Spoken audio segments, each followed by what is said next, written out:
उत्तराखंड में लगातार कम हो रही कोरोना की रफ्तार। बीते दिन सामने आए कोरोना के 170 नए मामले।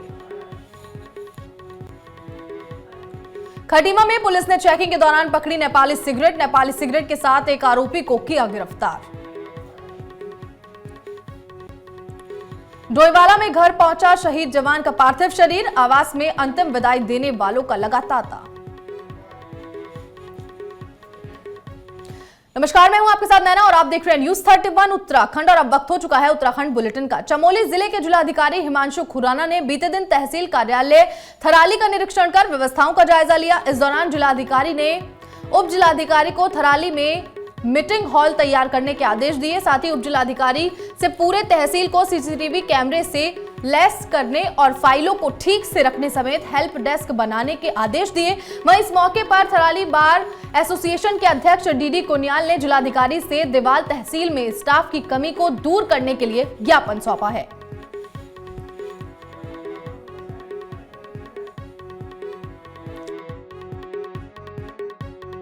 हमारे द्वारा निरीक्षण किया गया है, तो उसमें हमने कुछ निर्देशित किया है स्टाफ को कि एक मॉडर्न एक हमारा मीटिंग रूम तैयार करें, जिसमें हमारे जो वीसी के माध्यम से जो बैठकें होती हैं वो आयोजित की जा सके। साथ ही साथ हमारे जो क्या कहते हैं पत्रावलियाँ हैं उनको सुसज्जित रूप से रखा जाए। तो अलमारियों में शेल्फिंग रैकिंग कैसे की जाए ताकि कोई फाइल वाइल ढूंढने में दिक्कत ना हो। तीसरा, हमने पूरे तहसील में सीसीटीवी कैमरा स्थापित करने के भी निर्देश दिए ताकि पारदर्शिता बनी रहे। जिलाधिकारी चमोली महोदय को ये ज्ञापन दिया कि तहसील थराली के दो तहसीलों का निर्माण हुआ था, नारायणबगड़ और देवाल का। नारायणबगड़ का संचालन हो रहा है, देवाल का संचालन नहीं हो पाया है। सारा सामान वहाँ है, ऑफिशियल सामान है, बिल्डिंग्स वगैरह पुरानी बनी हुई थी और वहाँ पर जो लाभ दूरस्थ क्षेत्र के ग्रामीणों को होना था वो अभी तक नहीं हो पा रहा है। तो जिलाधिकारी को हमने ज्ञापन दिया कि उसको। चमोली जिले में बीते दिन जिला स्तरीय कला संगीत और शिक्षक समारोह का आयोजन किया गया, जिसकी शुरुआत मुख्य शिक्षा अधिकारी ने की। इस दौरान एक बैठक का भी आयोजन किया गया, जिसमें शिक्षकों को लेकर कई बातों पर चर्चा की गई और कई शिक्षकों ने अपनी बातें रखी। साथ ही समारोह में 21 टीचरों को सम्मानित भी किया गया।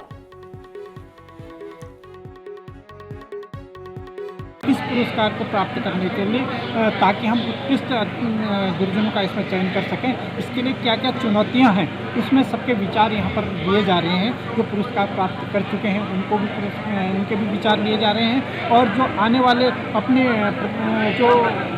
आने वाले पुरस्कार लेंगे उनके भी विचार लिए जा रहे हैं। इसमें जो भी समाधान होगा उसको समाधान को एकत्रित करके हम विभाग को भेजेंगे ताकि उत्कृष्ट राज्यपाल राष्ट्रपति पुरस्कार से गुरुजन सम्मानित। चमोली जिले में बीते दिन पुलिस अधीक्षक श्वेता चौबे के आदेश पर एक साझू प्रयास की थीम पर महिला हेल्पलाइन ने राजकीय इंटर कॉलेज अलकापुरी की छात्राओं को आत्मरक्षा का प्रशिक्षण दिया, जिसमें प्रशिक्षित महिला पुलिसकर्मियों ने छात्राओं को आत्मरक्षा का प्रशिक्षण देते हुए किसी भी व्यक्ति के छात्राओं के साथ छेड़छाड़ करने पर तुरंत पुलिस को सूचना देने की बात कही। वहीं कार्यक्रम के दौरान छात्राओं को महिला हेल्पलाइन, गौरव शक्ति ऐप, महिलाओं के विरुद्ध होने वाले अपराधों, गुड टच, बैड टच, मानव तस्करी और इमरजेंसी नंबर के बारे में जानकारी दी।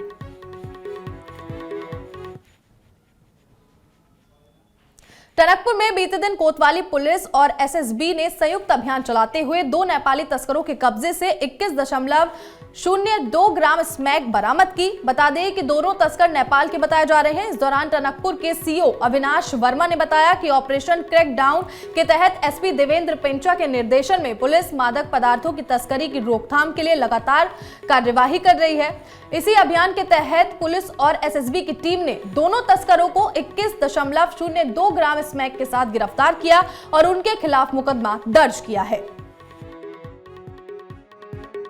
कोतवाली टनकपुर की और एसएसबी की टीम जॉइंटली चेकिंग कर रही थी। तो चेकिंग करते हुए जो हमारा बैराज है, बैराज के पास में 2 नेपाली व्यक्ति जिनका नाम इंदर ओखेड़ा और सुरेश ओढ़ है, ये दोनों ब्रह्मदेव के रहने वाले थे। इनसे जब चेकिंग की गई, पूछताछ की गई तो इन दोनों के पास से अवैध स्मैक प्राप्त हुई, जिसकी मात्रा लगभग 20 ग्राम थी। दोनों अभियुक्तों को गिरफ्तार कर अग्रिम कार्रवाई करने के लिए माननीय न्यायालय। हरिद्वार में बीते दिन वरिष्ठ पुलिस अधीक्षक डॉक्टर योगेंद्र सिंह रावत ने महाशिवरात्रि की कांवड़ यात्रा को लेकर जानकारी देते हुए बताया कि हर की पैड़ी से लेकर मेला क्षेत्र और हरिद्वार नजीबाबाद राष्ट्रीय राजमार्ग का चिड़ियापुर तक निरीक्षण किया गया है। वहीं उन्होंने कहा कि पिछले 2 सालों से कोरोना संक्रमण के चलते कांवड़ यात्रा को प्रतिबंधित किया गया था, लेकिन अभी संक्रमण के आंकड़ों में आई कमी के चलते मेले पर कोई प्रतिबंध नहीं लगाया गया है। साथ ही सुरक्षा व्यवस्थाओं को लेकर कांवड़ मेले के लिए नगर कोतवाली में 2 इंस्पेक्टर, 5 SI, 4 महिला SI, 20 HCP, 40 कांस्टेबल और 15 महिला कांस्टेबल समेत AIT की तैनाती की गई है।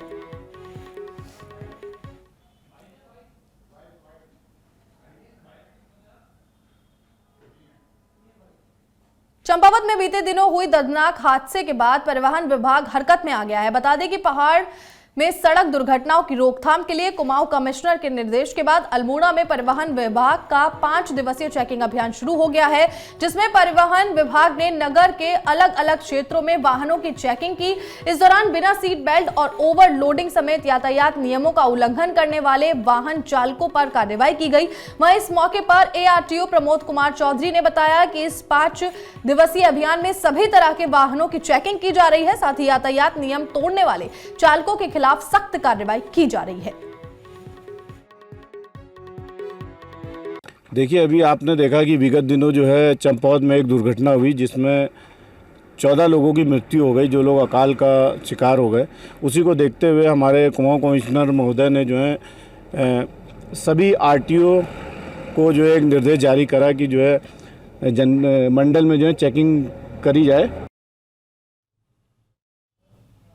मसूरी में बीते दिन शहर को कूड़ा मुक्त बनाने के लिए नगरपालिका परिषद ने बैठक का आयोजन किया, जिसमें होटल एसोसिएशन के पदाधिकारियों और सदस्यों के साथ कूड़ा निस्तारण और गीले कूड़े को कंपोस्ट कर खाद बनाने के बारे में जानकारी दी गई। इस दौरान वक्ताओं ने कहा कि मसूरी को कूड़ा मुक्त बनाने के लिए होटल स्वामियों को कंपोस्ट बनाने जरूरी है, साथ ही गीले कूड़े से खाद बनाई जा सके। वहीं इस मौके पर नगरपालिका अध्यक्ष अनुज गुप्ता ने कहा कि नगरपालिका मसूरी सफाई को लेकर बहुत गंभीर है और इसके लिए कई संस्थाएं काम भी कर रही हैं।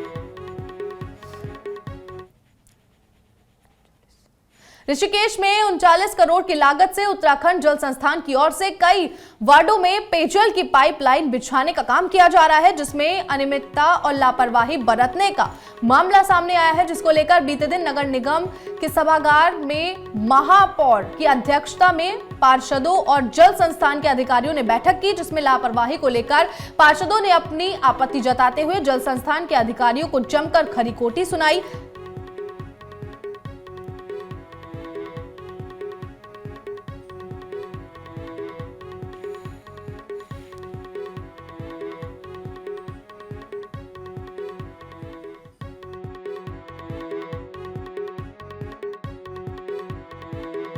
वार्ड हैं जो ग्रामीण क्षेत्र के वार्ड नगर निगम में सम्मिलित हुए थे। वर्ल्ड बैंक की योजना है हर घर नल हर घर जल पहुंचाने की, तो उसमें नगर निगम ने NOC दी जल संस्थान को, और उसमें अनुबंध में बहुत स्पष्ट लिखा हुआ है कि 2.5 इंची का इनका पाइप है, 50 सेंटीमीटर की खुदाई करेंगे और मैनुअल खुदाई करेंगे। वहाँ पे वाटरिंग भी करेंगे जहाँ से कि धूल मिट्टी ना उड़े, लोगों को किसी भी तरह की परेशानी ना हो, और साथ साथ में वहाँ पे चलने लायक भी बनाएंगे। लेकिन इनकी लापरवाही की, जल संस्थान की लापरवाही के कारण आज हमारे नगर निगम के 14 वार्ड की पूरी गलियाँ पूरी तरह से तहस नहस हो चुकी हैं। बड़ी बड़ी मशीनों से, बड़ी बड़ी JCB से ये वहाँ पे खुदाई कर रहे हैं, जिससे कि लगभग 4-4 फुट तक के नुकसान। हरिद्वार के चिन्मय डिग्री कॉलेज में एक छात्र के भविष्य के साथ खिलवाड़ करने का मामला सामने आया है। जानकारी के मुताबिक एक फर्जी रोल नंबर के सहारे पीड़ित छात्र से सेमेस्टर के पेपर करवाए गए, जिसको लेकर पीड़ित छात्र ने बताया कि उससे एक फर्जी रोल नंबर के सहारे कुछ एग्जाम पेपर करवाए गए, और जब उसके पिताजी ने पीड़ित छात्र के रोल नंबर को वेरीफाई किया तो उसका रोल नंबर पूरी तरीके से फर्जी पाया गया, जिसके बाद अब कॉलेज प्रबंधक पीड़ित छात्र को डरा धमकाकर उससे अपनी फीस के पैसे वापस लेने के लिए दबाव बना रहा है। वहीं मामले को लेकर पीड़ित छात्र ने DM से शिकायत करते हुए कार्रवाई करने की मांग की है, जिसको देखते हुए जिलाधिकारी ने मुख्य शिक्षा अधिकारी को मामले की गंभीरता से जांच करने की बात कही। इस दौरान मुख्य शिक्षा अधिकारी शिव प्रसाद सेमवाल ने जानकारी देते हुए बताया कि जिस तरह के तथ्य और लापरवाही सामने आई है उससे साफ है कि बच्चे के भविष्य के साथ खिलवाड़ किया गया है, जिसके लिए कॉलेज और यूनिवर्सिटी दोनों ही जिम्मेदार है।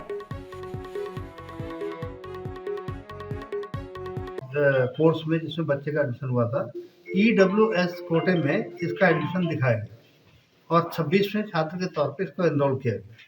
उससे फीस ली गई, उसके सेमेस्टर एग्जामिनेशन भी कराए गए और यूनिवर्सिटी ने शायद उस 26वें बच्चे को अप्रूवल नहीं दिया क्योंकि कॉलेज के नाम से अलॉट सीटों की संख्या 25 थी। वो 3 सेमेस्टर तक ये सब करने के बाद आखिरी सेमेस्टर में उन्होंने एग्जामिनेशन लेने से मना कर दिया।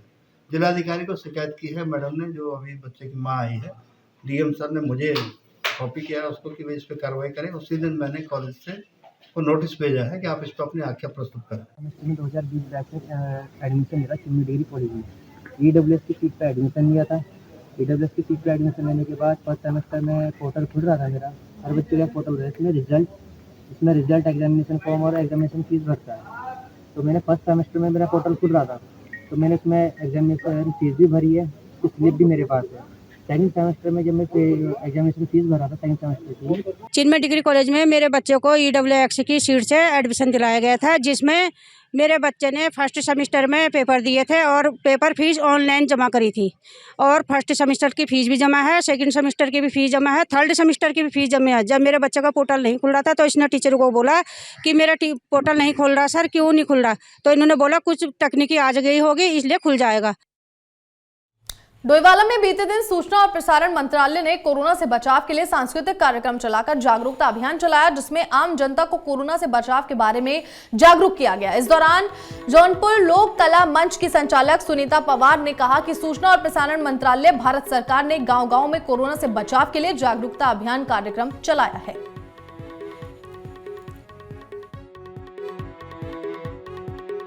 सूचना एवं प्रसारण मंत्रालय भारत सरकार द्वारा ये गांव-गांव में कोविड-19 के जागरूकता अभियान कार्यक्रम चलाया जा रहा है, जिसे हम विभिन्न क्षेत्रों में छोटे छोटे गांवों में अंदर नुक्कड़ों में जाके इस कार्यक्रम को कर रहे हैं, ताकि हमारी देश की जनता, गांव में रह रही जनता जागरूक हो।